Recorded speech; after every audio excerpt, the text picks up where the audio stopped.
Welcome to the E&I Perspective, a podcast where we explore and share our perspective on contemporary issues about the human mind, society, and happenings around the world.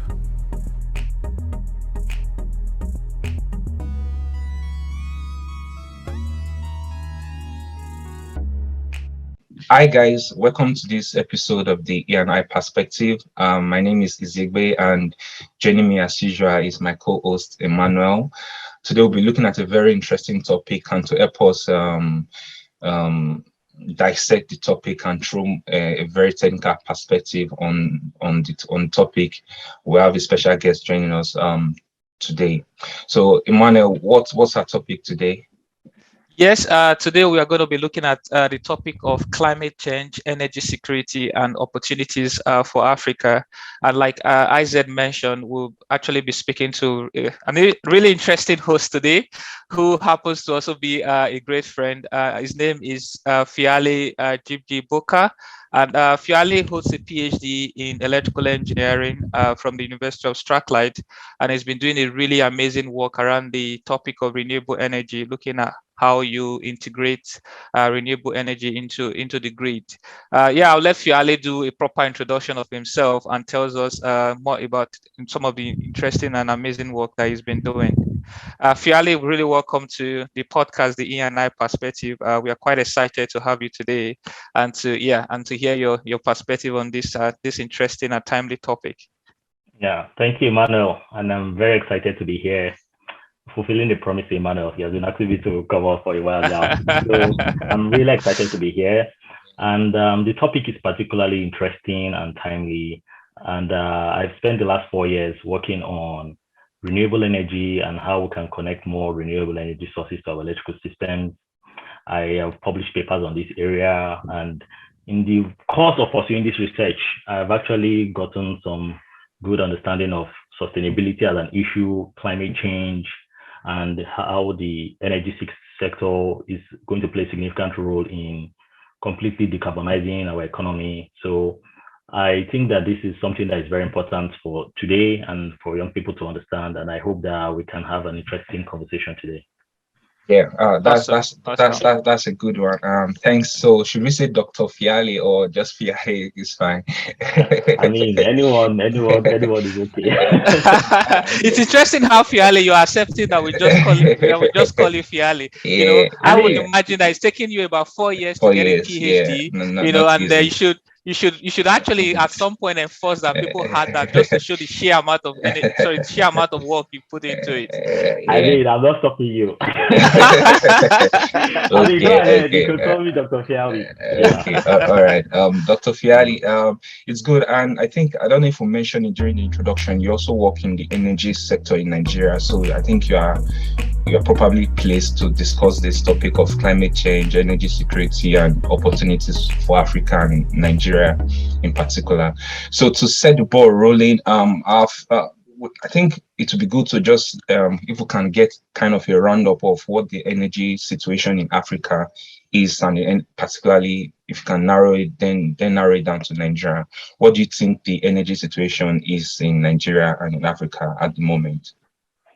I think that obviously when we're looking at it in terms of sustainability and renewable energy, in Africa, we are largely not really energy secure, and we are largely dependent on fossil fuels.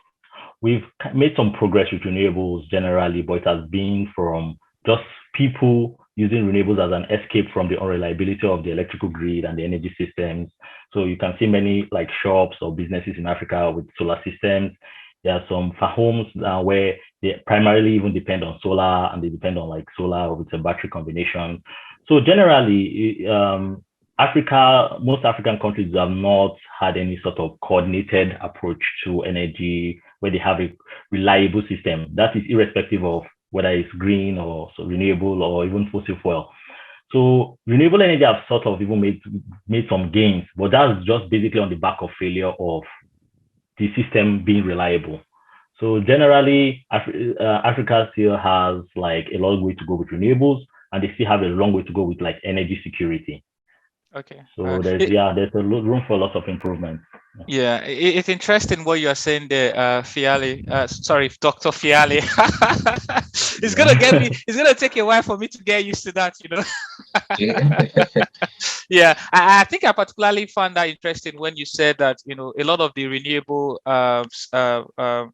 systems that currently exist in Africa and particularly in Nigeria has come as a result of failure of the reliability of the, if you like, the national energy supply. So if, for example, you know, the national grid supply is not reliable, people are now taking the proactive steps, you know, to have their own, you know, renewable energy source on their either in their properties or, you know, in their businesses and things like that. So when you say as a result of, you know, the failure, it's in my head making me think that, you know, that's not a good thing, because you would have thought that, you know, having, you know, an uptick of renewable, or rather having people, you know, moving towards renewable should in itself be a good thing. Yes. Or did you say that as to mean that it's not a good thing, or it's a good thing? No, of course, generally, uptake of renewable is a good thing, but in this context, it's also not a good thing in the sense that for us to make like significant progress with renewables, the system has to completely change to renewable. So I don't think there can be enough uptake of individual like power systems and small systems where you would see that the country is now primarily dependent on renewable. So even that uptick is never going to become like a significant way to decarbonize our energy systems. Right. Okay. So that's why it's not a good thing. Okay. Understand? Yes. So generally, we still want the system to be reliable. We want the power systems or whatever energy systems we have in our country to be, you know, to be reliable. But we also want it to be green. And the only way we really move the needle and like achieve something significant is if the system is reliable and also like clean energy. Clean energy, yeah. Yeah, I think it's interesting the way you guys have put it there. But do you think the first option for people trying to find a way to provide energy for themselves because of unreliability of the national grid in most African countries, particularly Nigeria, do you think that their first option is renewable? Or because from I think many people now still rely on generators and stuff like that. So it's like this solar powered solar panels are kind of a new thing now that is many people are beginning to embrace because of the ease of maintenance, because you don't need to buy fuel and the sun is just there every day. So do you think that renewable now is the next option, or many people are still relying on generators, or you think is shifting? No, many people are actually relying on generators. That's even why it's actually not a good thing, because for most people, even having like the renewables is almost like a luxury, because many people cannot actually afford to have like solar power in their house, powering their house and their household appliances because of the initial cost, you know. So the initial cost of having those systems are actually very large. That is actually cheaper for most people to still have generators. So what does that tell you? Just generally what it tells us is that actually we are not going to make any progress generally in terms of even affordable energy or clean energy if it is not a robust coordinated system or robust, you know, strategy. There's no robust national strategy to achieve these things. You know, it's just there like another option for like a wealthy family. You know, if you have the money, if you have a couple of millions of naira, you can put like solar in your house. You get, and you can just, you know, what most poor people still, it's actually cheaper to get like a generator set. Yeah, it's sounding to me that having solar on your property is almost like a status symbol in Africa, like you're mentioning. You know, it's something that probably, you know, is open to the elite. You know, not the, you know, the average man on the streets. It's true. But sorry, should I mention something about solar technology? The good thing about solar is that solar can be scaled down to any size.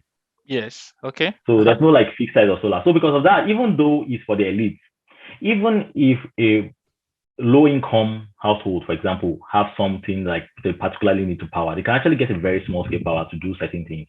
But obviously, they will never have it to be meaningful, because I know many houses that have solar just to like have the bulbs on in the night when there's no light, and it doesn't power any other thing. That's just all the solar does.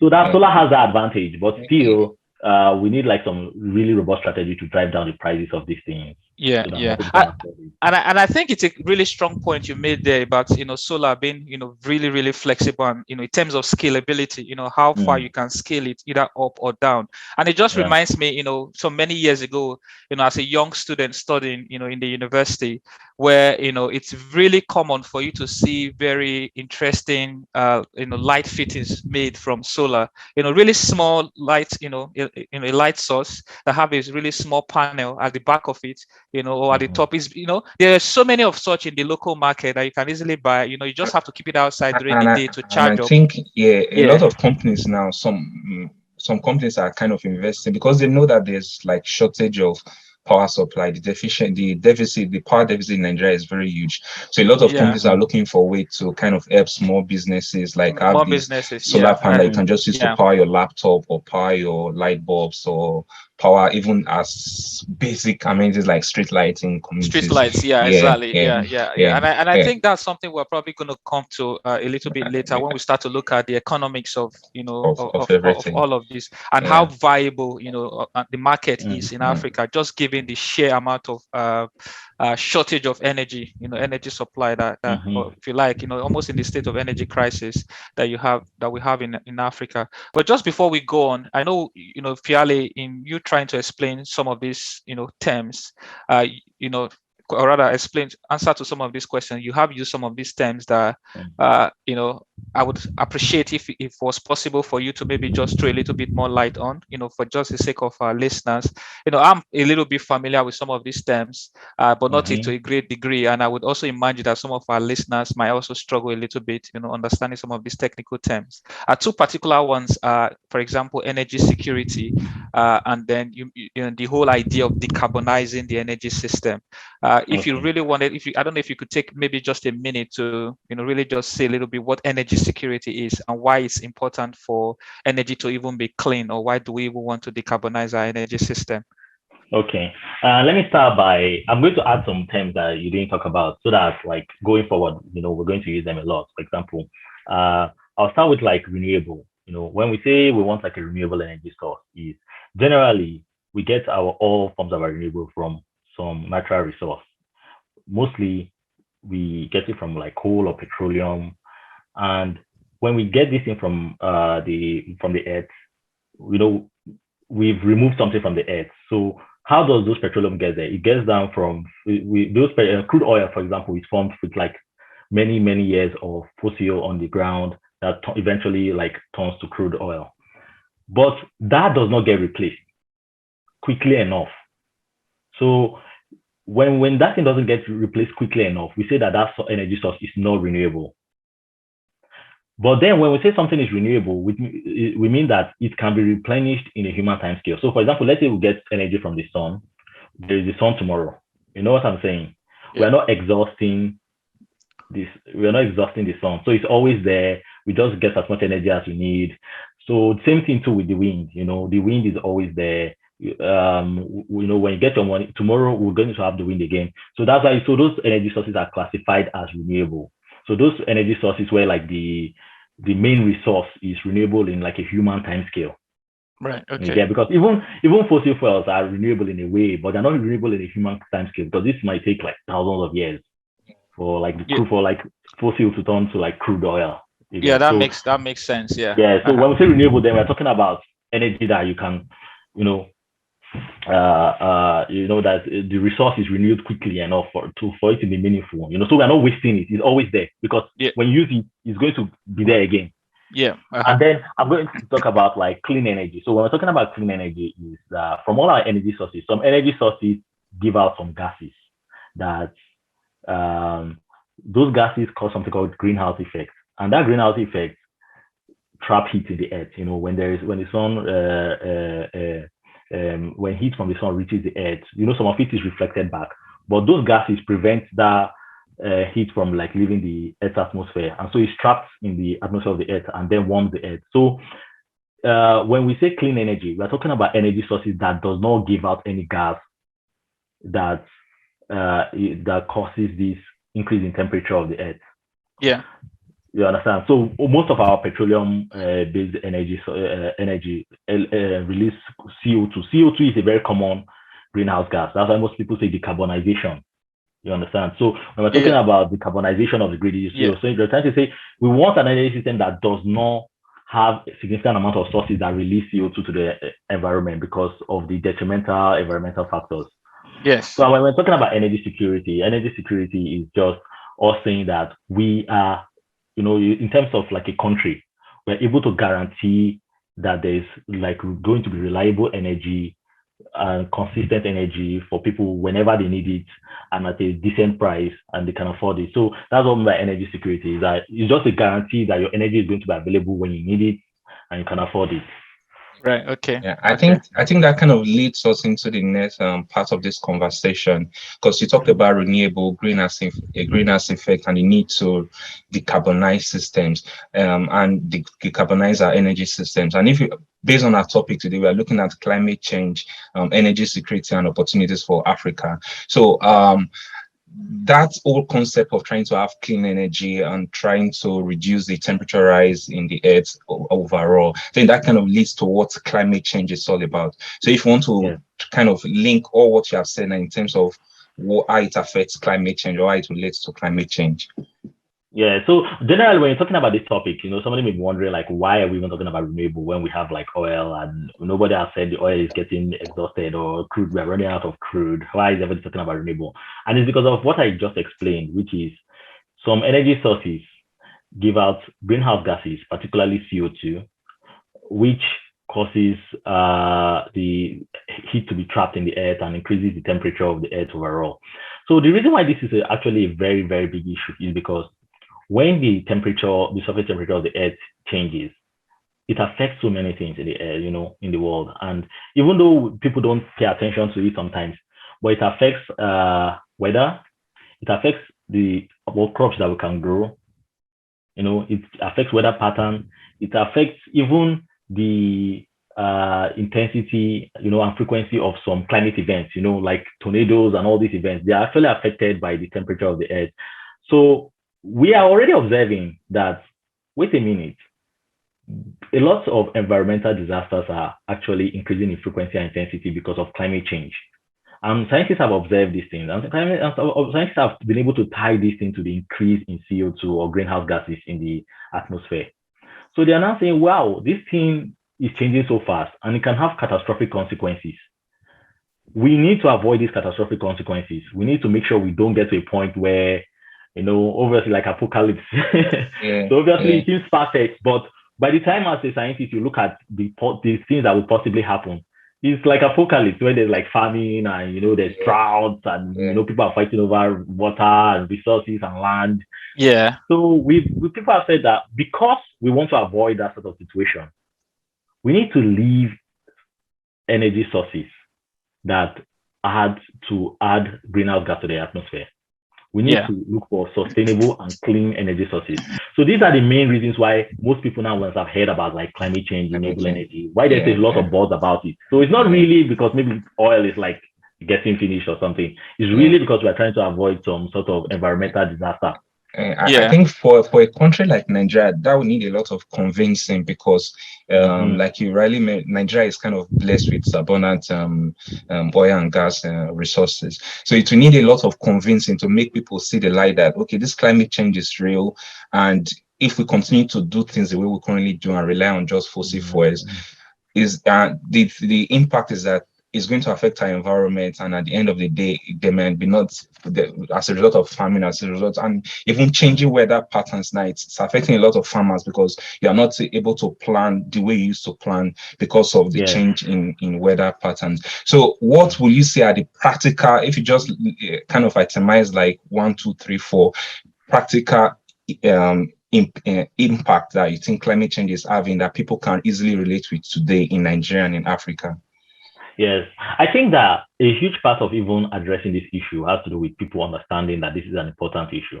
And sometimes it's hard to explain the severity or urgency of the situation when people are not feeling the direct impact at the moment, and you're telling them, okay, something will happen in 10 years' time or 20 years' time. We have a tendency to say, what, don't bother me. I'm trying to live my life today. But we need to do a better job to educate people like generally about the impact of climate change because it's real. And even as Africans, we actually experience it. Even though we hear a lot about climate change from maybe the Western media, yeah. Yes, I hear from Western media, but it actually is already affecting us, because I was reading not too long ago that the remaining glaciers in Africa are already melting. This is something that would like affect rainfall, and there's a lot of farming. Many African countries, you understand, are already experiencing historic droughts. Which means worse than they've ever seen it before. So there are so many environmental disasters that are already happening. Desertification is increasing. Farming, herdsmen not able to see like pasture for their livestock. So these things are things that we can, relate to and say, look, these things are happening and we are experiencing it. And another thing that people have not observed, which is an impact of climate change too, is there is this increase in urbanization, which means a lot of people in rural areas are actually leaving rural areas to urban cities. And this has a lot of bad and detrimental consequences, which means there'll be pressure on infrastructure in the cities. Those people are leaving because maybe their crops are not yielding as much, so they're not making as much money. And so they say, oh, I need to go to the city, I need to go to Lagos, I need to go to like a big city or something to just try to make a living for myself. So there are lots of people that are being displaced by climate because many people are, particularly in rural areas in Africa, they live daily based on like the harvest they make from their small farms. And when you're planting and you're realizing every year you're making your crop yield is less and less, you're getting less and less crop yield. I might say, okay, I need to look for I need to look for like a better source of livelihood, and that will mean a lot of people are abandoning agriculture and then driving food prices up. So it will even cause food insecurity itself. Yeah, and I think that's a really serious situation you are describing there, because on one hand, you are explaining to us how climate change can actually cause forced migration from, for example, rural settlements into urban settlements. So, a drastic push in urbanization. And then, and that has come from the fact that, there's drought. So farmers, for example, are not able to cultivate crops. And so they are now seeking alternate source of income by moving to, the urban areas to seek employment, for example. But then that also means, like you're saying, food shortage, because the farmers are no longer able to, grow crops, meaning there's not enough food. So that's a really, it sounds to me like a really dire situation to be in, because people are moving to the urban area. There are not enough farmers to produce food, and then and it's something that has like it's kind of a domino effect, that one thing is leading to multiple negative effects. Honestly, yes.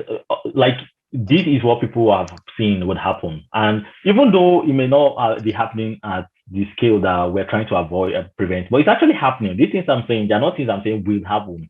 The things that are already happening on like a very with us already. Level. And we need to really act fast so that and that brings us back to the to linking energy security now with climate change, because it's like we have two things that we need to sort out very quickly: energy security on one hand and climate change on one hand. Most African countries, as they try to, especially Nigeria, they try to make energy secure for their citizens, are currently relying on fossil fuels, and which has a negative impact on the climate.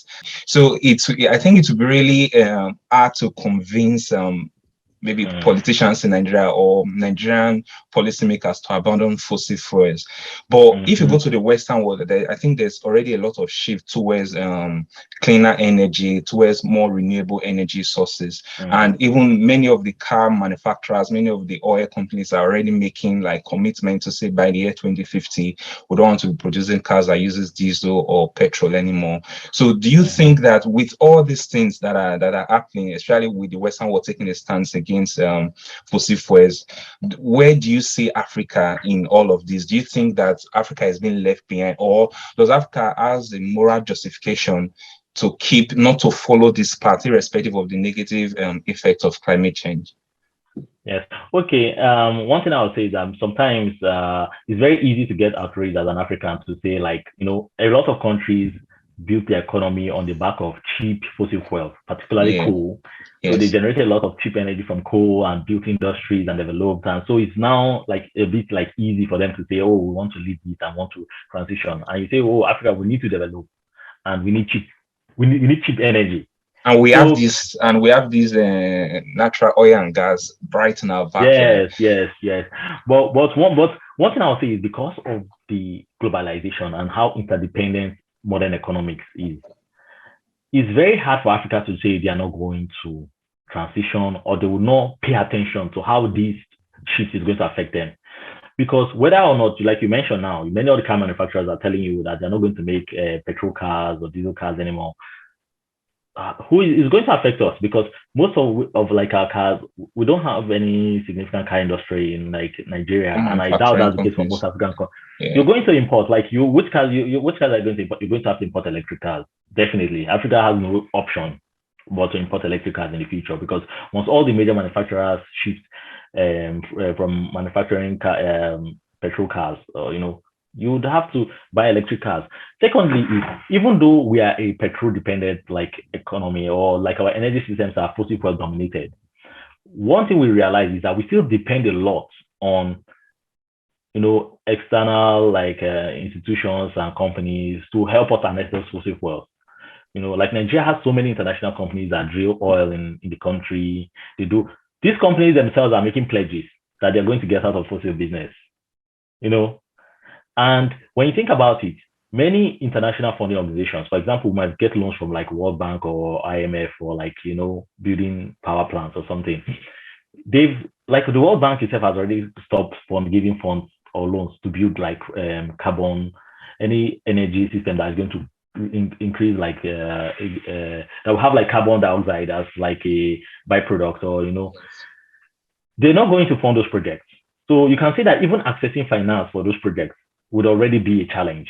Yeah. You get so Africa needs to face this thing. This is something that they can't just say, oh, we're not interested, we're going to stick with what we have. You can't do that, because the people who you depend on to help you harness, harness are the people telling you that they want to transition away from fossil fuels, and there might be rules in the countries or that we depend on that, you cannot assist any country on any project that is going to lead to increase in CO2, or that is going to release CO2 to the environment. Any project that is going to release CO2 in the environment, it might be really tough to get funding from international organizations, from banks to fund those projects. This is something that we have to face, and we have to figure out like, how do we get out from this problem? Because our energy security might actually be more compromised if we insist on like not doing anything and just staying with like fossil fuel.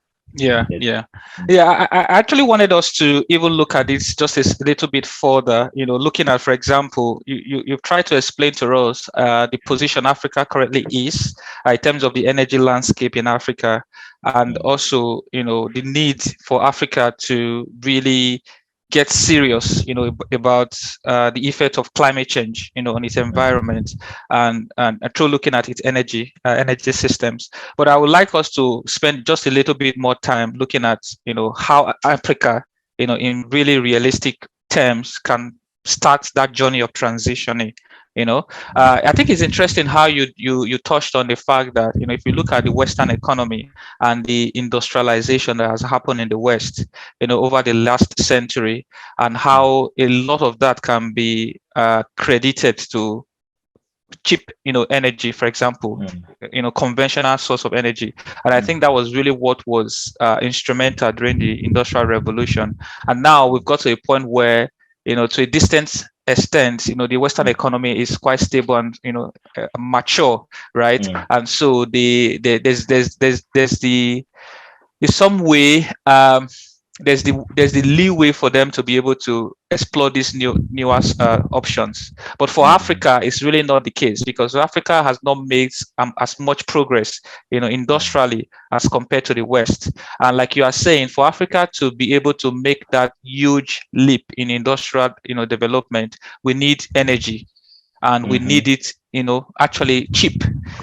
For that to happen, looking at the scale that we are currently looking at. So my question is really, how can Africa try to start to do that transition? What do we need? Is it in terms of knowledge, skills, even just the financing Do you see that becoming a problem? Because if you look at the population in Africa, just taking one of the largest economies in Africa as an example, and the most populous Black nation in Africa, Nigeria, with a population of over 200 million, and if you were to look at the current energy you have in the national grid in Nigeria, and how much is available to one person per head of a kilowatt of the national grid, you see how abysmally small it is.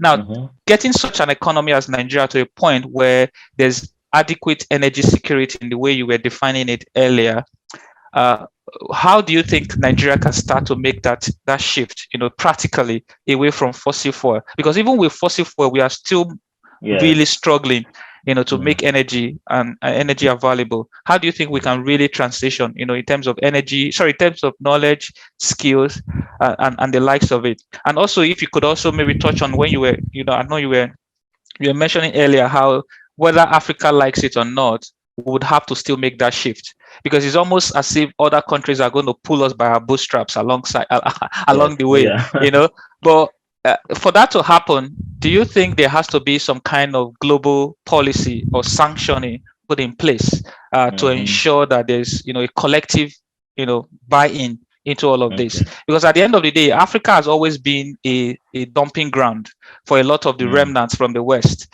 So if there's a shift from petrol diesel cars to electric cars, and there's no global sanction to get people to stop doing that, all of the diesel petrol cars in the West are going to end up in Africa. They are going to have a situation where all that helps us in Africa, and the West is still going to benefit by selling it to us because they no longer have use for it, and then we have to buy it, right? And then so I don't know how all of that. I don't know if that's a long it's a long winding question, but it is. I think it just highlights like the many problems that we are in our future in terms of energy. Like there's just a lot of challenges. And let me start with like, how do we start? Because even if we're not talking about renewables today, or there was no problem with climate change, Africa still has like an energy emergency. Because like Emmanuel said before, it's like the demand for energy, the energy we actually need versus what is available, there's just a huge gap. Yeah. So because there's just this huge gap, we need so much investment in energy, whether there was climate change issue or not. So we needed to invest a lot in building more, transmission lines and building more distribution systems in our energy infrastructure in general, more generating plants. We needed a lot of that. So, but what I think Africa needs to do is to just take advantage of this problem to just transition. And we can start by what? There are some renewable technology that are in different stages of maturity. So there are some that's already very mature, like for example, like hydropower plants, for example. Wherever we can build hydropower plants, we need to invest in them. It's the old technology. That's one like legacy technology that doesn't actually give out any CO2 or any significant amount of greenhouse gas. So we can start by investing in, if we want to build plants, we should always build hydroelectric power plants. You understand? We can first focus on those mature technologies, like solar PV is a mature technology. So we can start exploring it and say, look, since we know we need to invest in energy, a lot of energy, why don't we just take the time and take advantage of this situation to invest in renewables and build our own skills in renewables so that we can actually get more economically. Because when you look at energy, for example, Africa usually just participate in the consumption end of it. You understand? We really don't participate in building, we participate in building like generators. We don't build generators, you understand? Even like we're talking of electric power supply in Nigeria, even the small generators that we use in our household, we import them. Understand?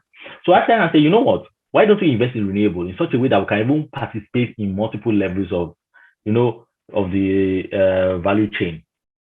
So we can say, okay, can we have companies that produce some components that have to do with renewable energy systems? Can we invest in like solar technology? Can we have our own solar company that will produce solar panels? Can we invest in batteries technology? Can we invest in hydrogen? So we need to start doing this thing. And so this is an opportunity to solve many problems, solve like employment problem, opportunity to solve energy problem, and opportunity to kind of clean up your environment. Sometimes, usually when there are all these global problems, it's also an opportunity to like solve this problem hand on. Yeah. So if we are bold enough and courageous enough, so it can be a really good opportunity at the same time if we start investing a lot. Yeah. It's been an interesting conversation so far. We've looked at energy situation in Africa, and particularly in Nigeria, what needs to be done, the fact that if we are not, if Africa is not careful, we may actually be left behind, because in the technology we need to develop, what we have, we don't have. We still rely on external institutions to help us, and also the renewable energy that globally is being clamored for now. Nigeria is not being actively involved in. So there's huge, why there's huge amount of work to be done, but we are seeing it as there's also a huge opportunity for Africa and for Nigeria to develop and key into this global trend. Like I hinted just a while ago, Nigeria is naturally blessed with oil and gas. Since the Western world is kind of drifting away from fossil fuels, if they should answer and say we are no longer going to be developing fossil fuels, and they give ultimatums to their companies like maybe the Shells and the Chevrons not to invest or develop fossil fuels anymore, do you think that if that should happen today, does Nigeria have the capacity, the manpower to be able to develop its own energy sources? No, clearly we don't. We don't. You know, we almost don't have any significant indigenous company or indigenous institution that has the capability to drill our oil, you know, process it, refine it, and, you know, and so, you know, we are really behind on this, you know, and we are very, very far from the technology. And that's why I was even, to answer one of Emmanuel's question was like, whether or not we decide to do anything regarding renewables, we still have to prepare. Even if we want to keep renewables, we have to actually invest in our ability to drill our own oil, you know, build the electrical components that we need to I said electrical, but just mechanical too, like engineering components and engineering devices that we need to actually make it happen, because we are almost completely dependent on like international companies to do this for us. So clearly we don't. We don't. And on the other hand, on the renewable side, we are also lacking. So it's like either way, we are kind of shooting ourselves in the foot if we don't take action now. Yes. So we have to take action, whatever our decision is. Whether even if we are deciding now, look, you know, we want to use fossil fuel, we don't want renewable. This renewable doesn't interest us. You still have to actually plan to be able to keep. We need a planning that includes improving your own ability to actually drill oil and to actually build like coal power plants, for example. Because you know, when countries will very soon say, no, none of our companies, we're not interested in building for coal power plants for you. You know, I think that even some countries have that now. They can actually build coal power plants for you, no matter how you have to like try. I think in the UK there's been in the last probably in the last 5 years or last 3 years or so, a lot of the coal power plants have all been decommissioned or been decommissioned. My figures are not exactly. I'm not exactly sure what the situation is. If all of the coal power plants have been fully decommissioned, I think there are still a few, but there has been a lot of decommissioning happening in the last few years. You know, just taking a lot of the coal power plants out of operation. But just as that is happening, we are seeing even more coal power plants being built in India, because obviously, India is still undergoing a lot of, industrial development, and energy, just like in Africa, is still a problem, for India, and they are doing a lot of investment along those lines. And we are still seeing a lot of coal power plant being built in India. And if that is happening in Nigeria, I don't know if, in and of itself, that is something to be frowned out. But I don't know for certain, but if I'm to take a guess, I don't think that many Western companies are building those power plants for India. Probably India has improved its own ability to build those plants. Yes, and that probably ties back into what you were just saying just now. Also, Isaac's question of, for example, if all of these, Western companies, the likes of Shell, Chevron, and BP, are starting to move away from exploring fossil fuel and energy, and we do need to do that exploration to keep our existing energy systems running. Do we have the capability to do that? And on top of that, do we also have the skill set for example, to build coal-fired stations if we wanted to do that, if that was cheaper for us, or build gas-fired, stations, to generate our energy. So I think, yeah. Yeah, and then it kind of brings to light like the energy security situation of Nigeria. That means today Nigeria cannot say, or most African countries cannot say they are energy secure.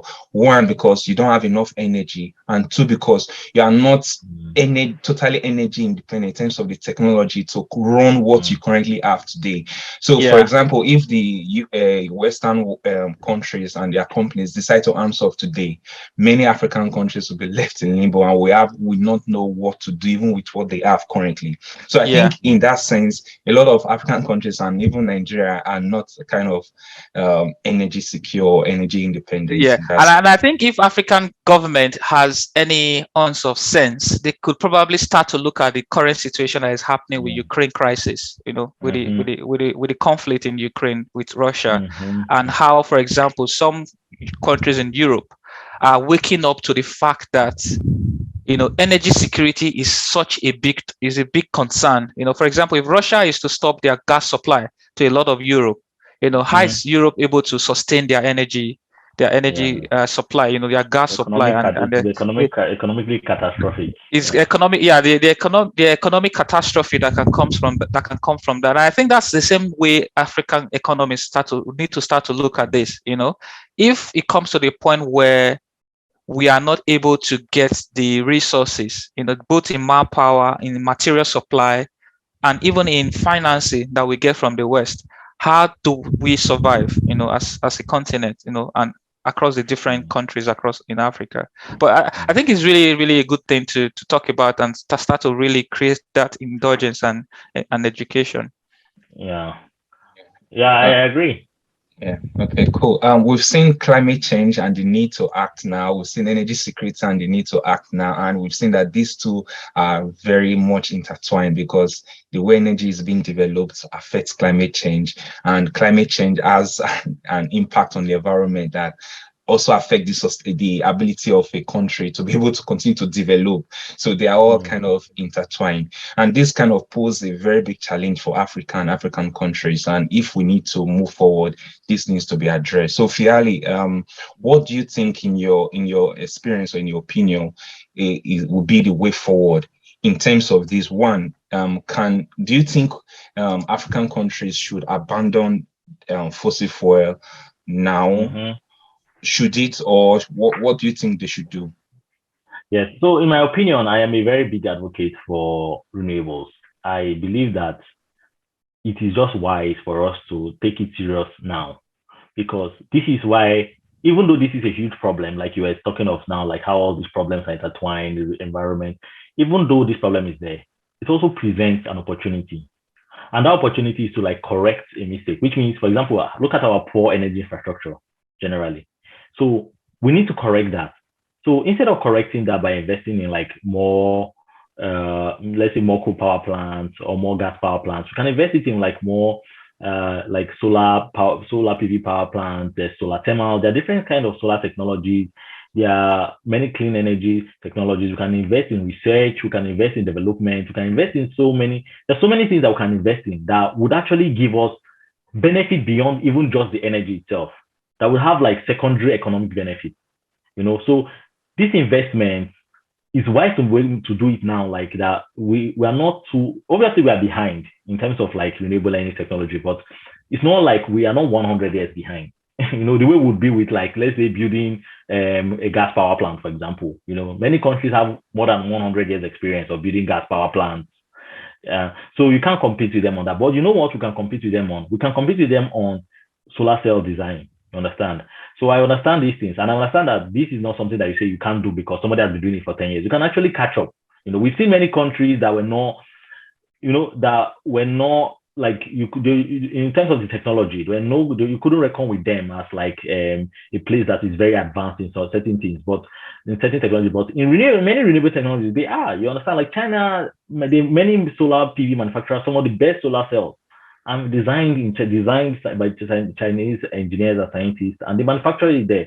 So we need to just decide that, like, you know what, we need a comprehensive solution, which means this is not just something that, like, you say as an individual you want to solve. You get, of course, you know, we can all do something to help the environment. You can Yes. recycle. Yes. You know, we can use less energy if you like. You know, And we can eat less meat as well. Yeah, of course. And we can all move into being vegans. You know. Yeah. Exactly. You know what? That's another discussion for another day. Because Another day, energy is not exactly. the only source of, like, Yeah. And we can all stop buying too many clothes as well. You see something? The big move, the significant move needs to be made by government, because we need to think about it. We need to get to net zero. What people, you know what that means? It's like we need to get to a point where we are saying in the world we are emitting zero CO2. Okay. So that is not going to be possible, but it's going to be possible that it's balanced, which means what we are emitting is we offset it by doing. So we are looking at net zero. We are looking at a net zero situation. Yeah. Whatever we do to emit greenhouse gas, we are taking contrary steps to, like, absorb CO2. At the end of the day, you're having, like, that's what they call net zero. So obviously this is going to take massive effort. And you know what? Massive effort can only be taken by government regulation, can be taken by coordinated steps. So clearly African countries need comprehensive energy policy, and comprehensive, like,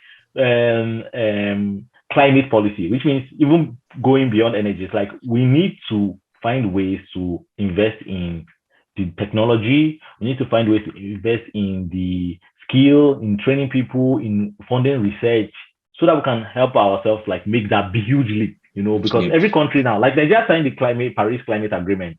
Yeah. I don't know what our own target is, but every country is giving targets of how much they want to cut their CO2. But trust me, I don't really trust that Nigeria. And I wonder if those targets are just arbitrary numbers that are thrown up, you know, to the public, you know. And I wonder how much of efforts and understanding the situation has gone into arriving at those numbers. You know, for example, a country saying in the year 2050 we are going to be carbon neutral. You know, I wonder how if those are just arbitrary statements and commitments. I think those commitments, as ambitious as they may seem, or as political as they may seem in some cases, or I think they are even necessary, because you need a target, whether you need something to aim for, right? Something to keep you check. You need that to keep you. Another thing I think is that I think they've taken into consideration current technology and where the technology is going. So we already know that with the technology that we have, we can have an idea of, like, a certain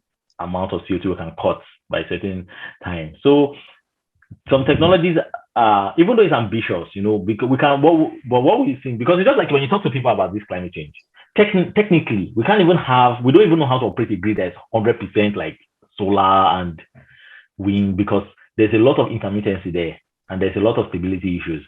So what we've realized is that we're actually getting better at it. We are getting better in, like, the technology, the efficiency of the solar technology is improving, the battery technology is improving, the wind, so many renewable biomass.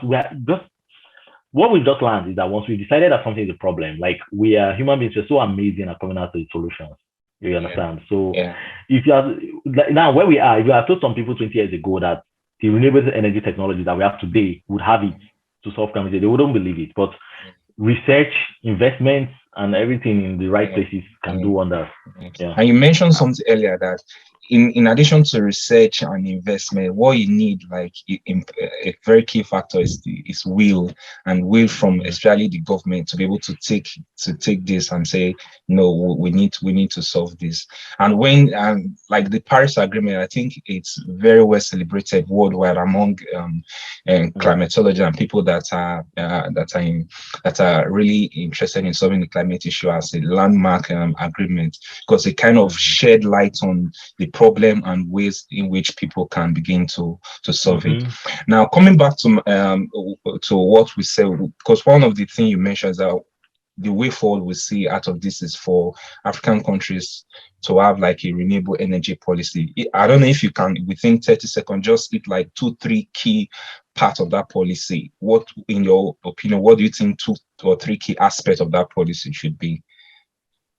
Okay, one is, I think that people should be able to, if let's say you import like a solar panel or some or anything that has to do with renewable energy, that fosters renewable energy, there should be no tariffs on them, because the government has these huge tariffs they put on importing a lot of equipment and technology. So the government can start from like making sure that we have solar companies that can be competitive. Like if somebody wants to build a solar power plant, the government can give the person, like a reduced tax, or a tax holiday or a tax break for renewable energy. The government needs to encourage people to give, because a lot of research, for example, it's very hard to fund research. But once you're strategic about it, there are people that are interested. There are people that can donate from personally to like an research institution. So the government has to be able to allow people like research donations should be tax deductible. So there are many strategies to go about it. The government itself does not have to find money to put into everything, but the government sometimes have to just create the environment where even private people would solve certain problems. You understand? So many of the advances in renewable energy have been done by like private companies. Well, but the government has made the environment such that those people can get money to finance the ideas. There are many countries where they're working on new battery technologies. So those companies need somebody that can pour money into them without getting anything in return for a long time. Some of them will even fail. You understand? Some of them, the technologies wouldn't work, but the few that would work would be worth it. So I think that's a huge step, is that the government has to find a way to give people tax break. Yeah. And then I think, yes. So, and I think another policy is what they call a carbon tax. You get? So since there's like readily available alternatives, for example, to some CO2 emitting technology, you understand? Let's say, for example, somebody buys an electric car, you get, and then another person buys a diesel car. There should be a special tariff on activity that leads to CO2 emission. You understand? So if there's a tariff on that, that would actually make some CO2, even like, let's say somebody might say maybe coal power plants now, for example, is cheap power, but the government puts like a carbon tax on the coal, is to increase the cost of that coal. You understand? Why giving advantage to like a clean energy technology? So this is something that is still being explored, but it's a good way to raise money. In fact, some countries, when they collect this, what they're thinking of is that when you collect this carbon tax, you actually use it to now fund renewable energy projects. Yeah. So this is another strategy that can work, you understand? But the main thing is the government getting every institution to realize that this is a serious problem. And private institutions are actually very good at solving problems. Once they get things that the government is actually supporting this thing massively, and this is a very important national goal and a national we want to achieve something special nationally. Private sector can do a lot. Like there's a lot we can do, and it's good for our economy. It's very hard to look at for a downside. Even for Africa, it's hard to. There's no downside really, honestly. Yeah, I think it's quite interesting.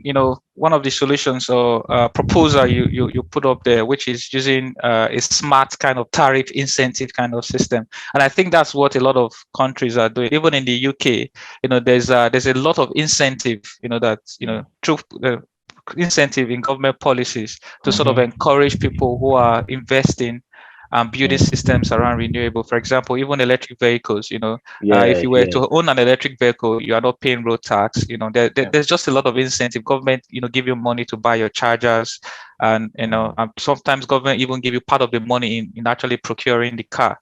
And I think that's really a way to start to encourage people, and also using tariff to discourage people in remaining with the old conventional energy sources. And I think that's like you mentioned is a really good one that Africa could also adopt to push looking at the peculiar situation of Africa and Nigeria, do you think we have that it's wanting to have the will or the interest to do something, but do you think it's something we can actually do now? Like those tariffs that you're talking about, many people are already complaining of the high cost of things, high cost of goods, high cost of in Nigeria. So adding more burden or tax, don't you think that, especially for politicians, I want people to vote for them, do you think that would be a policy that will be popular among people? Or do you think because some of these things have political motives behind them? Yes.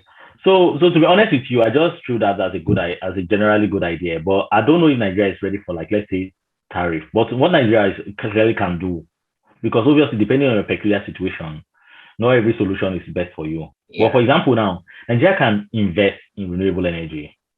You understand, without doing anything to like fossil fuels.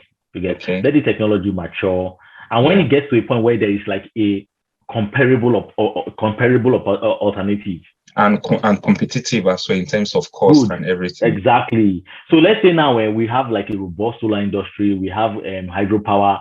The government can do it in such a way that the transmission companies would actually pay more to buy power from like a coal power plant. You understand? Than to buy from what I think we do is, of course, it might look like people might pay high price, but people would actually not pay high price at the end of the day. You know what's going to happen? The industry will get the signal, and money will move in the direction where they're supposed to pay less. You understand? Yes, so what that thing we do is that nobody's going to now carry his money to go and want to build coal power plant, because you know that yes, the government might let you build it, but you know that your price might not be competitive. Something just came to my mind, because many times when we speak about energy and renewable energy, we are always looking at wind, we are looking at solar, we are looking at battery technologies, but there's a source of energy which can actually be relatively readily available, but can actually give you an enormous amount of energy, which is nuclear. And I think Africa is one continent that has really, really not done anything along those lines, looking at nuclear energy and using that as part contribution to their energy grid. Do you think that's something that Africa should probably also look at some point? Honestly, Emmanuel, that's a very good question. Do you know why? Because nuclear can actually be like let me say like a bridge to renewables. You understand? Given that nuclear releases over the course of lifetime very little CO2, significantly smaller. In fact, in operation, nuclear power plants don't release CO2 as while they're operating. They only release CO2 when you're building and when you're decommissioning. So it can be like a bridge or something that you can use in interim, you understand? Because the technology, people already have the technology, like it's available now. The companies that know how to build it can build it. You understand? So nobody's trying to invent something. The problem with nuclear is that it is very, very expensive. Like the initial cost of a nuclear power plant is very expensive. Even though the power at the end is usually it's probably one of the cheapest, like how much you pay for the power per unit of electricity is one of the cheapest, but they need massive investment, like 10 billion, you understand? Usually you hear 10, 11, 10 billion in terms of naira now. Billions dollars. Nobody's talking of naira here. so we're talking of billions of dollars when you can even build some other plants for 400, 500 pounds, $1 million, you understand? So nuclear, you can just build one, but to be honest with you, it's a very good alternative if we are not concerned with like the cost, and secondly, what they call nuclear waste, because there's always this nuclear waste which is like radioactive, you understand, and we have to find a way to store them. So there's this problem, but otherwise, and again, you have to be sure that safety concerns. Yes, there are safety concerns, and you really need to be and then you also probably need a really high skill level, in terms of manpower. Exactly. You need very skilled engineers to be able to handle it with lots of experience. So to be honest with you, we can do that. The only reason why I even don't really think much about it is that the time it will take us to like master the technology, understand do all those investments, we can actually just invest that in renewables. Like, I think I was going to say that because in my opinion, because we don't have it already, if it's something we already have the capacity to do, then it's a different discussion. Then just talking about financing, because we don't have the capacity, and there's a better alternative in terms of less risk and less. That France, for example, is one of they released one of the lowest amount of CO2. You understand, in Europe. Do you know why? Most of their power comes from nuclear power. So it's a good buffer, but of course, it's a lot of work. It's a lot of work, and like I was saying, then since we already have the capacity, the energy and investment that will be needed, we can just channel that into something that I think would be the future. More easily manageable, and also the future. Less risk as well. And all those nuclear waste, if we are finding it difficult with dealing with oil spillage and all that. Imagine what will happen when we have like Yes. a nuclear Yeah. plant failing or Exactly, something like that. exactly. Yeah. And to be honest with you, Nigeria doesn't have a very good record of even managing safety. Environmental When you look up safety is there. yes, not now. You don't now have nuclear. We can't even manage oil spillages that we're Yes. having in like, Yes. rivers Yes. and streams. Yes. Not to Yes. talk about like a Yeah. nuclear accident. Nobody wants that. Like I don't. I think to put it, we are not saying something that's is impossible or something that we cannot do, but I think if you wait on both sides, I think it's Yes. it's easier. If And we're then, having this conversation on like a global level, which means we're yes, just talking about transitioning to renewables, yeah, nuclear is actually very important. Do you know why? Because generally now, countries that can afford it actually, some of them are investing in what they call in a new generation of reactors, which means they're already thinking about how can we redesign this nuclear power plant so and far make that it they're much better. safer. Yeah, Yes, they're much safer because a lot of people bring up the safety issue. So they're thinking, okay, how can we, make it much safer? How can we have less waste at the end of it? You understand? So they're actually thinking about this. So the truth is, at the end of the day, nuclear may even end up being like a very, very good option. So right now, there's a lot of research going on in so many technologies. Yeah. We don't even know which one would be the winner at the end of the day. Yeah. Okay, cool. We've seen that at least what we all agree or what we think is like Africa need to work on now is like transition to renewable energy. And no matter how long that will take, it may not be immediate, but at least we've kind of pointed the fact that there needs to be a policy in place that kind of drives the government to a plan towards that goal already. But do you think in general now for Africa and Nigeria in particular, do you think transitioning to renewables will be easy? Putting into context the current energy infrastructure that we have and what we need to do going forward. Do you think in terms of in the infrastructure, in terms of bringing people or making people to see that this is the way to go now? Yes. Honestly, there is a lot that have to do with like the will of the government itself. And I think that will comes from the people demanding it, So we need to make sure that like we try to find a way to get people educated about like climate and environment and these things. And if this is something that if people understand and take as an important thing, then automatically the politicians would follow. You get. So many of the changes have not been driven by the government on their own, just seeing it as important. It's people, private institutions clamoring for change, trying to hold the government accountable and pushing them to like enact these policies. And clearly it's not going to be easy, but we're already setting that it's a race that has started, you understand? So because even though it's not easy, we know that this is going to get done. I am very convinced that the world will actually transition because look at how far we've come. You understand? The world is going to transition. It's already a done deal. Almost every country has huge amounts of scientists, like thousands of scientists and engineers are working on transitioning to renewables. So we know it's going to get done. So we just want to be in the mix of it. And we don't want to be left out. As Africa, we have been left out of so many things. There have been so many things that have just happened and we are just spectators. But like I feel like this is one thing. This is something that gives us this opportunity to actually do something that is going to benefit us, and especially it's going to be a very significant achievement if we can be like a very clean country with very minimal CO2 emissions. Even though we didn't talk about it, like we've not spoken about it, but like a lot of people die from like environment-related diseases. A lot of people, the level of cleanliness of the air affects health. A lot of people get like heart problems and cancer and all these kind of things related to like poor air quality. Yeah. So this is something that's really beneficial to us, and I think it starts with education and just getting people like you and I, you understand, to accept that this is a big important problem. Yeah. And one thing that I think Nigeria and many African countries still need to invest in is infrastructure. Now, the infrastructure for renewable energy and for fossil fuels, if you put them side by side and looking at the current state of the current infrastructure of Nigeria, which do you think would be easier to bring on board going forward?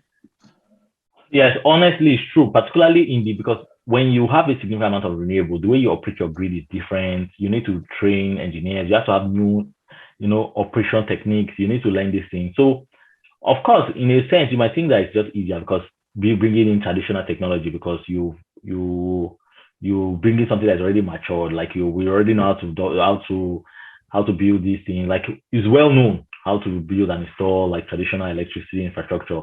Yes. But what the way to look at it is to say, why don't we build our infrastructure in such a way that renewable energy is included? Because even in the countries that already have made significant advancements in integrating renewable energy, there is still fossil fuel on the grid, you understand?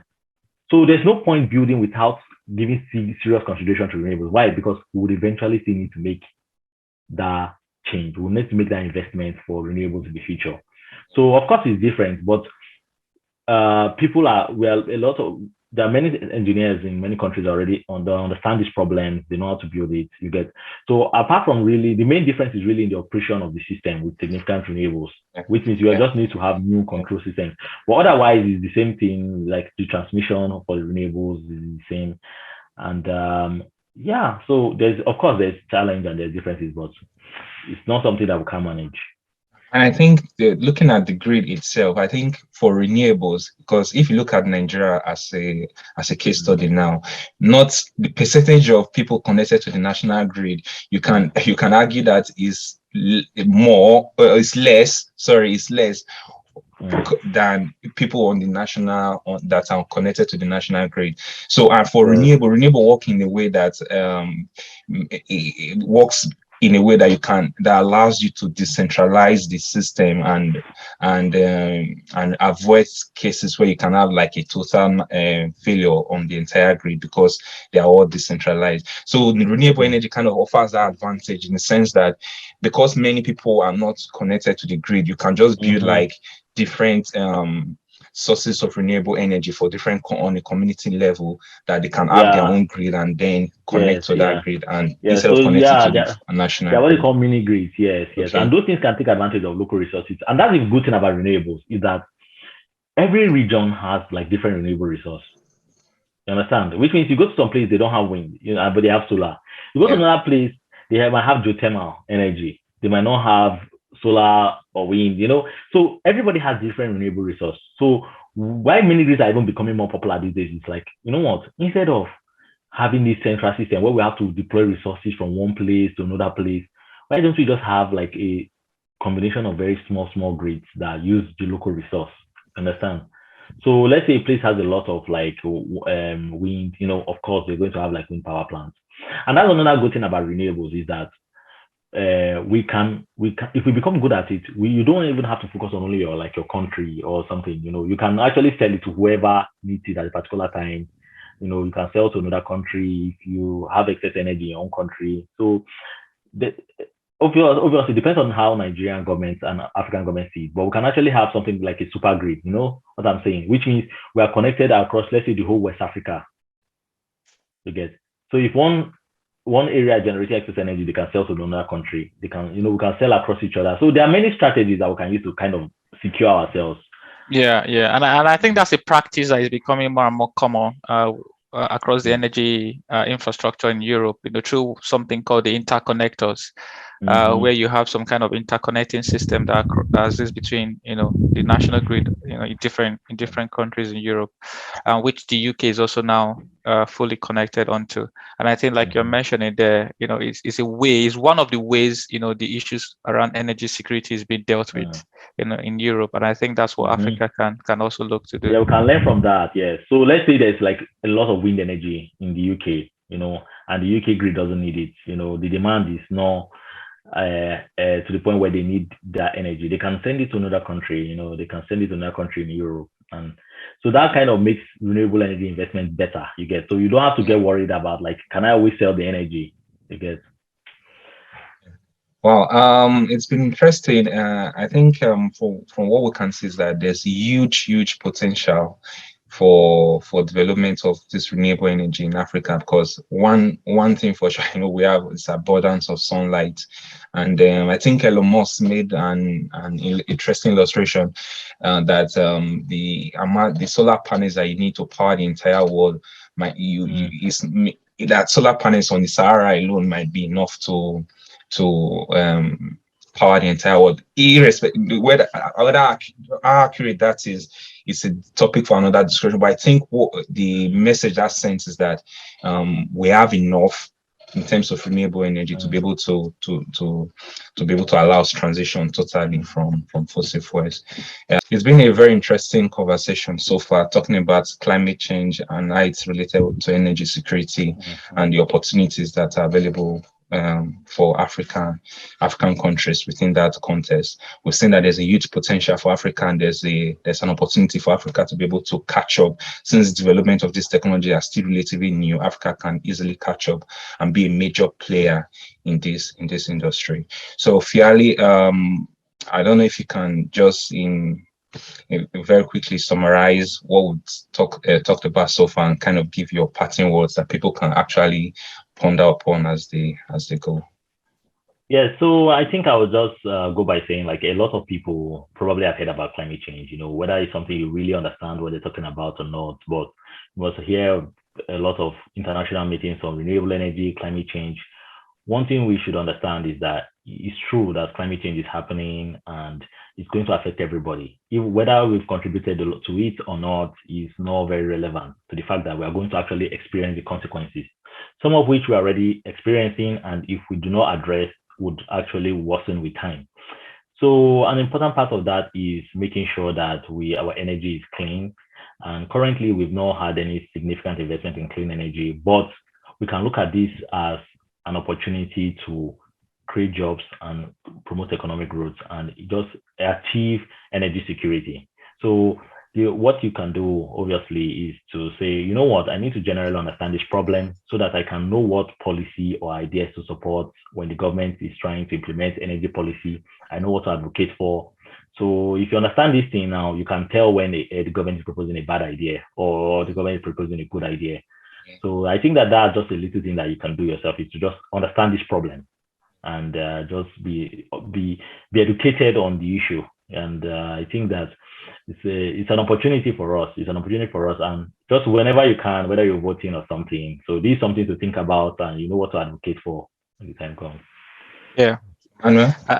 Yeah, I think that really just wraps it up properly, and it's interesting the last thing you said, Fiali. You said whether you mentioned whether you are voting or not. It's something to think about, and I mean, it subtly ties back to how important we all have to be conscious in playing a active participatory role in government, and we need to look at people who have the right policies, and we need to look at people who are very, very genuine in solving some of the problems, because, like, in the way you put it, it's a serious issue and it's going to affect all of us.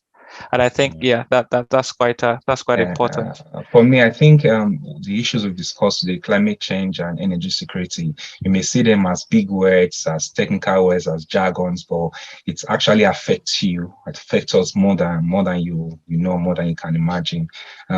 Weather is changing, temperatures are rising. There was a time in December that it rained, which usually does not happen, and for countries like Nigeria, that we rarely have like power supply 24 hours, even 12 hours a day, and even sometimes when you are given power, you are very happy, but which is not supposed to be. But because that's to tell you that many people now see power as luxury, and so it tells us that there's still a huge amount of work that we need to do. So renewable energy, as we've seen, kind of offers Africa an opportunity, and not just to solve its energy crisis, but to help save the planet in terms of reducing the impact on climate change, and a way to also generate revenue and create jobs. So there are huge opportunities there for Africa, and I hope that by this conversation may not we're able to stir up the conversation and keep the conversation going and get the relevant authorities to get interested in this topic. Absolutely. It's been a very wonderful time with Fiali, and to tap from his wealth of experience, and it's been awesome, and just really wanted to say a really big thank you to Dr. Fiali for making the time to speak to us about some of these issues. It's been my pleasure. You can invite me back anytime. I'm sure we will, because it was a very good conversation, and there are many things, other conversations that could lead on from what we've discussed today, and then we'll be happy to have you back in the future. So thank you everyone for watching and sticking with us this time. We'll be back with you again with another episode, but for the meantime, do to subscribe to our YouTube channel and follow us on all our social media platforms at the E&I Perspective. So from me, I say thank you, and I'll see you again very soon. Thank you, and bye for now. Okay, bye. All right, bye guys.